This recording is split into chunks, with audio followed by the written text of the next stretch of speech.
Good afternoon. I've today left hospital after a week in which the NHS has saved my life, no question.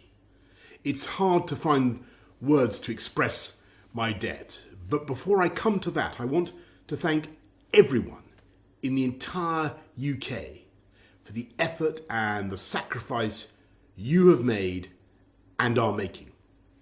When the sun is out and the kids are at home, when the whole natural world seems at its loveliest and the outdoors is so inviting, I can only imagine how tough it has been to follow the rules on social distancing. I thank you because so many millions and millions of people across this country have been doing the right thing. Millions going through the hardship of self-isolation, faithfully, patiently, and with thought and care for others as well as for themselves. I want you to know that this Easter Sunday, I do believe that your efforts are worth it and are daily proving their worth. Because although we mourn every day those who are taken from us in such numbers, and though the struggle is by no means over, we are now making progress in this incredible national battle against coronavirus.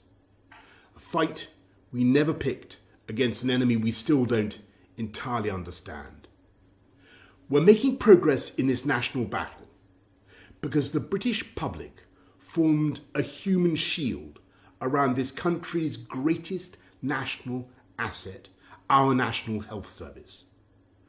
We understood and we decided that if together we could keep our NHS safe, if we could stop our NHS from being overwhelmed, then we could not be beaten, and this country would rise together and overcome this challenge as we have overcome so many challenges in the past.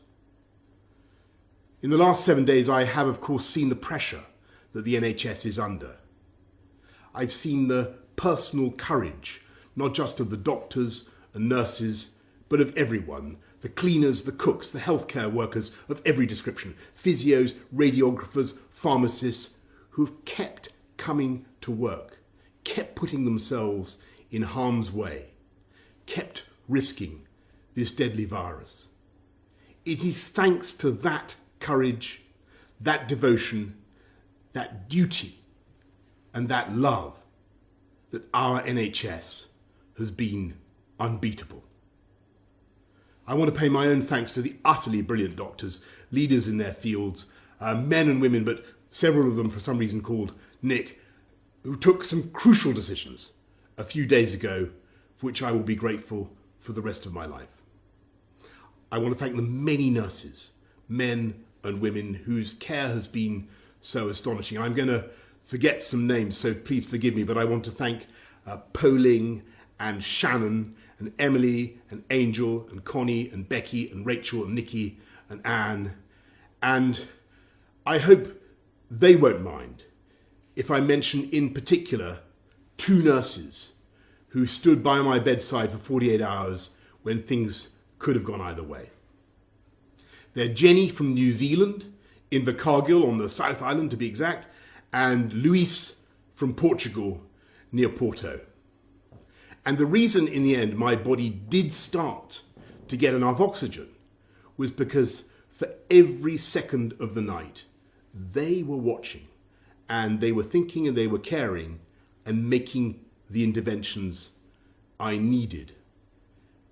So that is how I also know that across this country, 24 hours a day, for every second of every hour, there are hundreds of thousands of NHS staff who are acting with the same care and thought and precision as Jenny and Luis.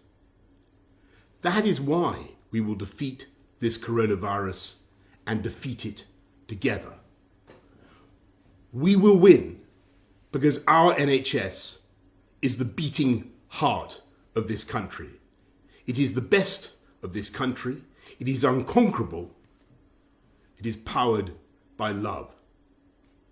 So, thank you from me, from all of us, to the NHS. And let's remember to follow the rules on social distancing, stay at home, protect our NHS, and save lives. Thank you, and happy Easter.